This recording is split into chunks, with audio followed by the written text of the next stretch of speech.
Bonjour à tous, donc je reviens aujourd'hui avec une vidéo favori. Enfin favori, j'aime pas trop appeler ces vidéos là favori en fait parce que ça me donne un peu l'impression que tous les produits dont je vous ai parlé les semaines ou les mois plutôt d'avant, je suis pas très constante dans les favoris, sont plus mes favoris alors que c'est pas vrai. Donc je préfère une vidéo ce que j'utilise en ce moment. Ça revient un peu à la même chose mais ça n'élude pas complètement tous ceux que je vous ai présentés avant, qui sont en général des produits que j'utilise toujours. Donc voilà, alors j'ai pris un petit peu de tout, mais je vais vous prendre comme ça me tombe dans le carton, n'est-ce pas? Alors j'ai complètement craqué ces derniers temps pour la gamme fruits noirs de chez Yves Rocher. Je vous ai fait un article complet sur le blog. J'ai le gel douche, le gel lavant pour les mains, le baume à lèvres qui est d'ailleurs teinté d'un joli prune. La crème scintillante pour le corps, parfaite pour les fêtes de fin d'année. Et alors ça sent mais très bon. Honnêtement, si vous aimez l'odeur de mûre, de cassis, enfin de tous les fruits noirs, je vous la conseille. Surtout que c'est une édition limitée, donc faites vite. Les gels douche ils sont à 1,95 € pour 200 ml. Voilà quoi, c'est pas la mort. J'ai pas encore eu l'occasion d'aller sentir la gamme fruits rouges. Donc je pense que je vais essayer d'y aller rapidement. Mais moi j'ai une tendresse particulière pour les fruits noirs, que ce soit au point de vue alimentaire comme au niveau des odeurs. Donc celle-ci m'a vraiment fait craquer et j'ai pas du tout été déçue. Comme souvent les collections de Noël de chez Yves Rocher, je trouve qu'elles sont particulièrement réussies. J'ai découvert aussi par partenariat la gamme Auriga. Donc là j'ai les deux sérums que j'utilise un matin, un soir. Alors est-ce que c'est le bon? Alors le soir, le matin. Le matin j'utilise le Flavocé sérum anti-âge révélateur d'éclat. Le soir j'utilise le sérum anti-âge intensif. Ce sont des produits qui sont belges, n'est-ce pas? Bonjour mes amis belges, hein, pour une fois, que je présente des produits belges sur mon blog. Bon, si on oublie essence, Catrice et tout ça qu'on ne peut pas avoir, mais en soins. Je trouve l'odeur difficile à décrire. Alors déjà, j'ai du mal. Je sais pas, j'arrive pas. J'arrive pas à décrire. Donc vous voyez, ça se présente comme ceci avec un système de pipette. Ça a une action anti-rides. Le Forte se met au niveau des rides vraiment qui sont un peu marquées afin de les réduire. Le anti-âge révélateur d'éclat se met plus sur l'ensemble du visage. Donc c'est pour cela que je l'utilise le matin. Et le Forte, je l'utilise localement le soir. En plus de mon actif pur... état pur que j'aurais pu vous montrer mais dont je vous ai tellement parlé que je pense que vous savez très bien que voilà, je l'utilise ad vitam aeternam, on va dire. Donc voilà, très belle découverte que ces deux produits là. J'utilise toujours, encore et toujours, et plus ça va, plus l'étiquette, plus la bouteille est destroyée, j'ai bientôt plus osé vous la montrer. Mon huile Crystalush à Crystalush, je ne sais pas pourquoi je dis Lush, je pense que c'est dû à Lush, mais bon, Crystalush à l'améthyste qui est donc à base de principe actif de la mer morte. Donc toujours, tous les soirs, encore et encore, avec toujours le même plaisir, toujours la même impression que ça fonctionne pour moi et que ça m'aide à trouver le sommeil. En soin encore, parce que j'essaie quand même de vous...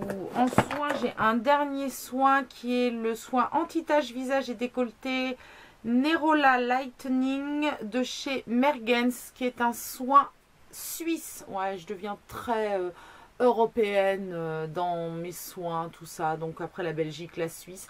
Je l'utilise le matin, c'est un soin qu'on peut utiliser matin et soir, mais moi personnellement je l'utilise le matin puisque le soir j'ai toujours ma crème art de soie que j'aime énormément. C'est un soin éclaircissant actif, haute tolérance avec des actifs d'origine naturelle sans parabènes qui contient en plus des filtres UV, donc je trouve ça bien. Bon, ça serait sans doute pas suffisant s'il y avait un gros ensoleillement, je mettrais sans doute une crème solaire par-dessus. Mais là, bon, voilà, il fait nuit à 5 h. Le matin, je pars au boulot entre 7h30 et 8h, ça dépend à quelle heure je commence. Le soir, je rentre, il fait nuit. Dans la journée, je sors peu. Donc, j'ai pas non plus besoin d'une protection UV, surtout que j'ai un bureau sans fenêtre, c'est horrible. Donc, voilà, j'ai pas besoin d'une protection UV de malade. Et il existe en plusieurs formulations, c'est-à-dire que moi, j'ai la peau claire, non, sans rire. Mais il existe aussi pour peau métissée à noir. Voilà, c'est très intéressant comme soin. Il a une texture très fluide, très légère entre le sérum et la crème. Sur ce, il pénètre super bien. Je trouve qu'il unifie vraiment bien mon teint. Je me rends compte que plus ça va, plus il y a des ombres partout parce qu'on est en lumière artificielle. Je déteste cette saison et les films en lumière artificielle. Ça y est, je vais faire comme toutes les youtubeuses. Oh, la luminosité, elle est dégueulasse. Bah ouais, elle est dégueulasse. Ouais, mais cette fois-ci, je peux le dire parce que c'est vrai. C'est un soin qui en plus ne coûte pas un bras parce que il fait 30 ml, il en faut peu et il coûte 15 €. Donc voilà. Donc personnellement, moi, j'en suis ravie et je continue à l'utiliser depuis que je l'ai reçu. Avant de passer à un autre test parce que j'ai des tests qui attendent. Voilà, pour les soins, c'est tout. En parfum, j'ai ressorti le Karma de Lush. Je vous l'avais dit dans le tag Highway to Smell. C'est mon parfum des saisons froides, tout ça. Donc, normalement, je le ressors qu'en janvier. Janvier-février, mais là, je sais pas, j'ai envie de le sortir maintenant. Une grande envie de cocooning. Donc, c'est mon parfum cocooning. Donc, je l'adore. Ouais, ça va, il m'en reste encore pas mal. Et j'adore aussi, c'est l'eau de sorcellerie de chez Garantia. Le souci, c'est que je suis allergique. Oh, mais voilà, alors vous allez dire, elle est complètement cinglée, elle met un truc, elle est allergique. C'est essence poudrée aromatique antioxydant breveté sans alcool de Garantia. Donc c'est pareil, il m'en reste pas mal. J'adore cette odeur, mais c'est vraiment, mais voilà, ensorcelant. Eau de sorcellerie, mais moi je suis ensorcelée. J'adore ce truc. Oh mon Dieu, ce que ça sent bon. Alors là, me demandez même pas de vous décrire l'odeur parce que c'est indescriptible. Mais vraiment, je sais pas. Allez voir la pyramide olfactive sur internet parce que alors là, j'en suis mais incapable. Hein. Franchement, ça sent trop bon. Alors ce que je fais, comme j'y suis franchement allergique, je parfume mes vêtements. Parce que j'aime trop pour pas m'en servir. Mais quand je m'en sers sur la peau, j'ai d'énormes plaques rouges qui arrivent vraiment au niveau du cou, au niveau du décolleté. Enfin, c'est catastrophique. Et c'est d'ailleurs pour ça que je n'ai jamais essayé d'autres produits Garantia parce que ça m'a franchement refroidi. Malgré que ce soit un parfum que j'adore, je l'avais trouvé en solde. J'en suis vraiment fan, mais la réaction, je ne vais pas prendre le risque de mettre des produits Garantia sur la figure. Donc à mon grand regret, j'ai jamais testé d'autres produits de la marque. Et ce parfum, c'est une tuerie. Franchement, je vois même pas pourquoi je vous en ai pas parlé dans le tag Highway to Smell. J'ai pas pensé, c'est une honte. Ensuite, on va passer au maquillage. Alors pour le teint, ce mois-ci, j'ai énormément utilisé le Catrice Matte Mousse Make-up qui se présente comme ceci en teinte 011 Light Beige. Donc forcément beige bidet. J'avais eu une mauvaise expérience avec les fonds de teint mousse il y a un peu plus d'1 an. Je sais plus si c'est Essence ou Catrice que j'avais essayé.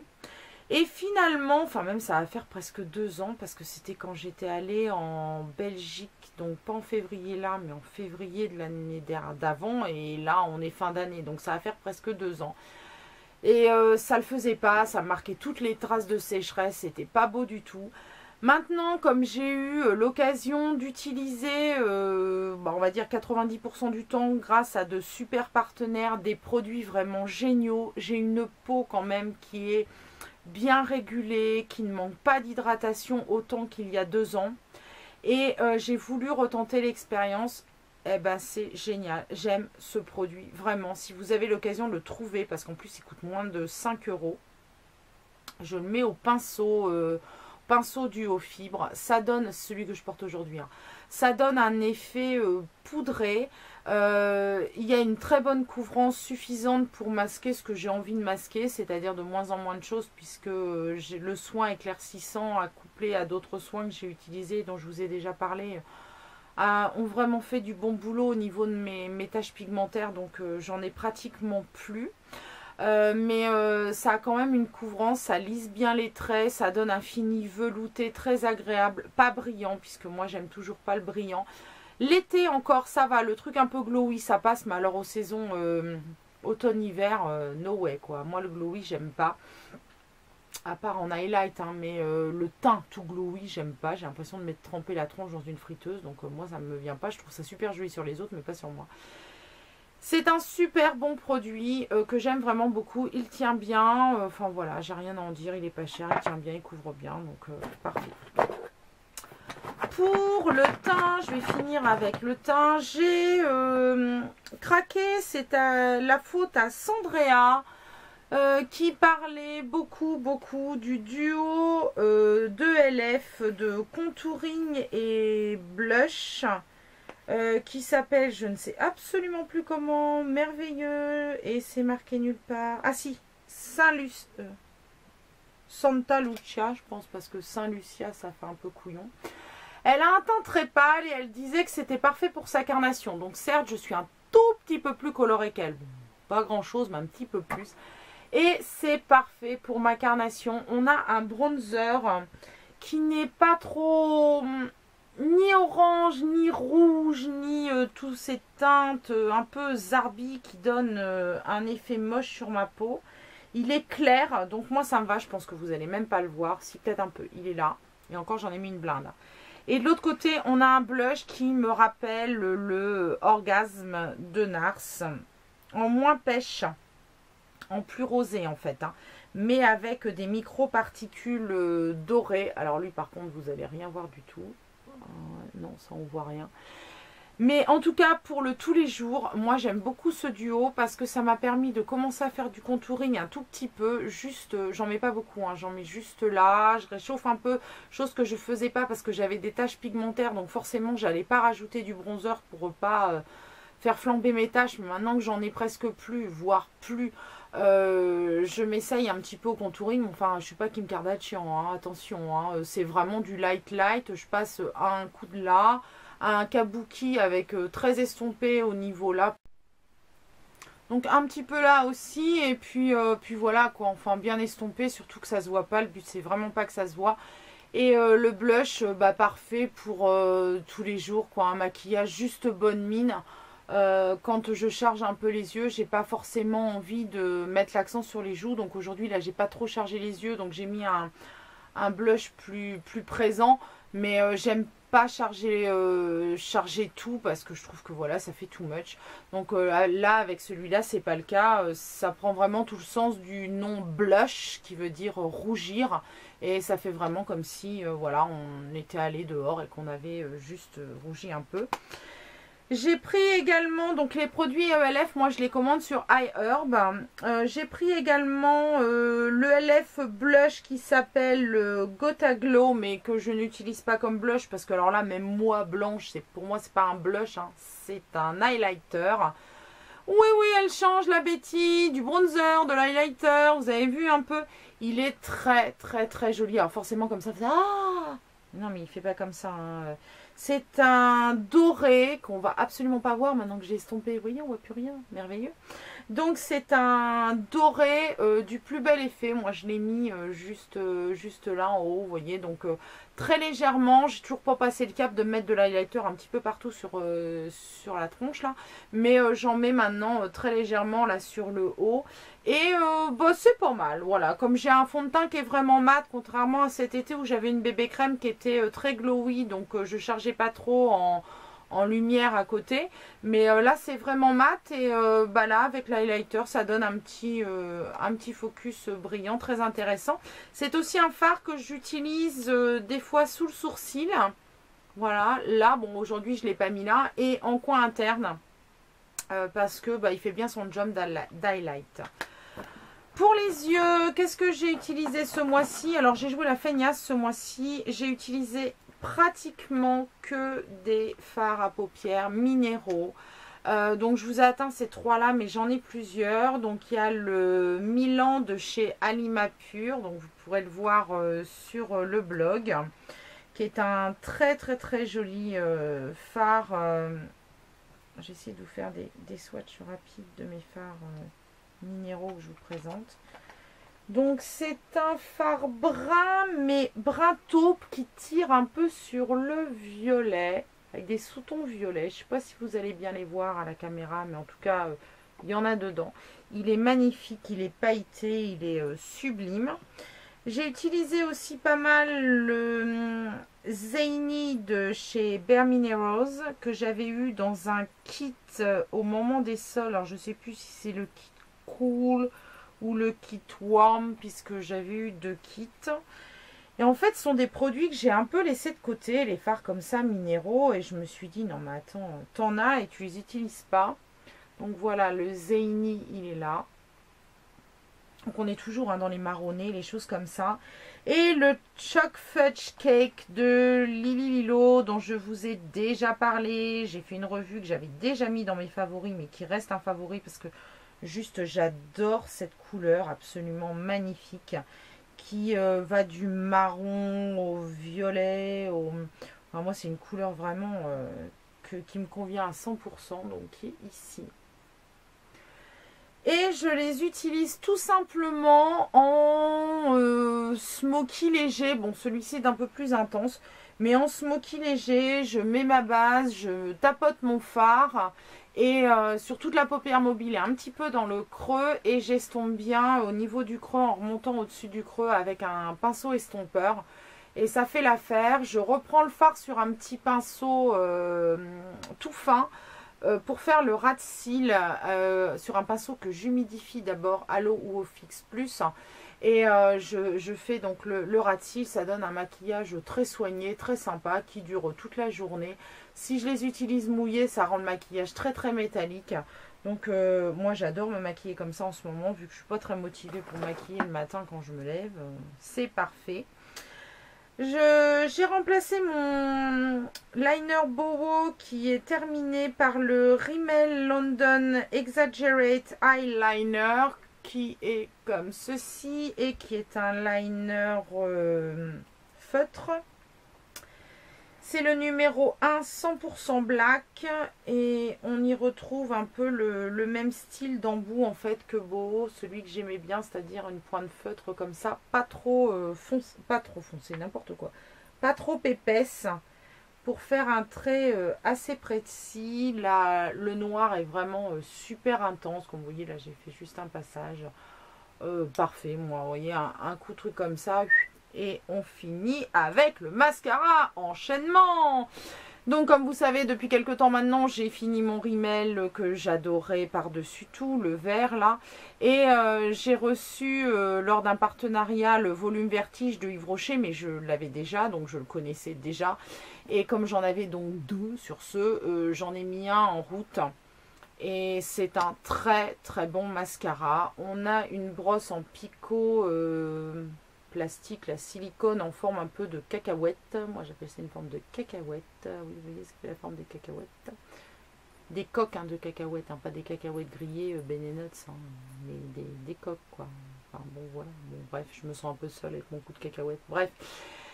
En tout cas, j'aime beaucoup. Il est vraiment très efficace. Il colle pas les cils, il les sépare bien, il allonge, il donne un volume vraiment présent. Je l'utilise depuis que je l'ai reçu maintenant et depuis que j'ai fini mon Scandal Ice et j'en suis vraiment ravie. Il a très bien remplacé mon Rimmel. Et pour finir, les lèvres. Donc ce mois-ci, je vous ai sélectionné 3 produits, mais j'aurais pu vous en sélectionner à peu près 50 parce que ce mois-ci, c'est la valse des rouges à lèvres. Je change tout le temps. Vu que je change très très peu sur les yeux, je me venge entre guillemets en mettant du fun avec mes rouges à lèvres. D'ailleurs sur les yeux je vous ai pas atteint, mais j'aurais pu les atteindre aussi. J'ai alterné les fards comme ça avec les fards ELF crème que j'ai commandé aussi sur iHerb, dont je vous avais fait une revue. Enfin des trucs pour feignasses quoi, tout simplement, qui vous font un maquillage cool en 2 coups de cuillère à peau quand on n'est pas motivé. Donc revenons à nos moutons puisque j'en étais aux lèvres. Donc bien sûr mon NARS m'a suivi beaucoup ce mois-ci. C'est la teinte Anita. Voilà comme ceci. très jolie couleur, le nude selon moi. Je vous ai fait une revue sur le blog. Voilà la couleur. Il est magnifique, il va avec tout. Que je mette n'importe quoi sur les yeux, il va avec tout. Il est top. Alors moi j'adore, hein. Attention, attention. Hop. Non mais on vous la refait, je peux pas la faire au ralenti. Hop. Le truc aimanté, non ça fait rire beaucoup. Bonjour, j'ai 40 ans. Bientôt 41 d'ailleurs. Donc voilà, la teinte Anita, c'est une teinte parfaitement nude. J'ai un truc qui cache la lumière. Déjà que j'ai une lumière dégueulasse. Voilà. J'ai un truc, c'est un rouge à lèvres parfaitement nude pour moi. Hein, puisque comme je vous le dis toujours, le neutre, c'est selon la couleur de ses lèvres et la carnation. Et le neutre universel n'existe pas. Donc il est absolument parfait pour mettre avec quoi que ce soit. J'ai ensuite beaucoup utilisé le double touch de chez Kiko en teinte 104. Je vous en avais parlé il y a fort longtemps sur le blog. J'ai l'impression d'être dans Shrek quand je dis fort, avec le royaume fort lointain. On est en train de me perdre. Je viens de faire une série de vidéos, en fait c'est la dernière et c'est peut-être la première que vous verrez, mais moi c'est la dernière que je filme. Et là on est en train de me perdre. Ça fait 2 heures que j'y suis au moins, donc voilà. Donc la teinte 104 c'est celle-ci. Pareil, on est toujours un peu dans les mauves, on est toujours un peu dans les mêmes couleurs. En fait, vous avez Nars en haut, le Kiko là. J'aime ce produit parce que je le pose le matin et jusqu'au soir, je l'oublie. Il ne bouge pas. Je peux manger, boire, parler, faire n'importe quoi. Il ne bouge pas d'un poil. C'est l'idéal. Le soir, je me démaquille. J'ai toujours autant de produits sur les lèvres. Enfin voilà, c'est le top du top. J'avais fait un article dithyrambique sur ces rouges à lèvres là et mon avis n'a pas changé du tout. Et la dernière chose que j'ai beaucoup utilisé aussi, donc c'est pas vraiment un rouge à lèvres, c'est plutôt un baume teinté. C'est le Bird's Bees en teinte figue que j'avais eu à l'occasion d'un partenariat avec EcoVerde. Et il est bien pigmenté pour un baume à lèvres. Donc déjà j'aime beaucoup. J'aime bien la teinte figue. Quand je trouve qu'il rentre mal dans le bouchon, il est là. Et puis il a ce côté mentholé que j'aime beaucoup. Il est très hydratant, il répare bien les lèvres. Donc vous voyez, je suis restée dans ces couleurs un petit peu nude, neutre. Quelquefois du rouge comme ça, mais ça c'est rare quand je vais au travail. Je reste plutôt dans des teintes un peu rose mauve, avec des touches de mauve, parce que moi il me faut du mauve par rapport à la carnation de mes lèvres. Donc avec ces roses un peu mauve, ces couleurs là qui me vont vraiment très bien, quel que soit le maquillage des yeux que je porte. Voilà, c'est tout pour les produits que j'ai utilisés le plus ce mois-ci. Donc aka mes favoris. Je vous souhaite une très belle semaine et je vous dis à la semaine prochaine pour une prochaine vidéo.